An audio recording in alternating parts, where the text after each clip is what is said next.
Hello friends, प्रभात TV रे आपण मानक स्वागत। आज खेल खबर विषय रे जानिबा पई चैनल टी को सब्सक्राइब करंतु। तो भारत एवं इंग्लैंड मध्य रे चलितबा टेस्ट सीरीज रे द्वितीय मैच रो 2 शतक मारिछंती भारतीय ओपनर यशस्वी जायसवाल। एही मैच रे प्रथम दिन रे 6 विकेट हराई भारत 336 रन करथिला। प्रथम दिन रे जायसवाल 176 रन करथिले आउ 176 रन रु द्वितीय दिन खेल आरंभ करी 2 शतक मारिछंती जायसवाल। से 277 बॉल रे 200 रन करिछंती। एतरे 18टी चौका एवं 7टी छक्का रही। यशस्वी 209 रन करी आउट होइछंती। एहा सहित भारत 396 रन करी ऑल आउट होइछि।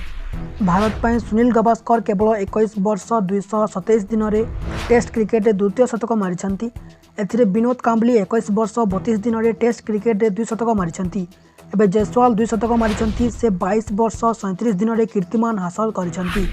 एहा सहित विश्व टेस्ट चैंपियनशिप पर भारत पक्षरु 2 शतक करितबा चतुर्थ खिलाड़ी होची जायसवाल। जायसवाल को पूर्वरु मयंक अग्रवाल, विराट कोहली, रोहित शर्मा इत्यादि खिलाड़ी माने 2 शतक मारिछंती।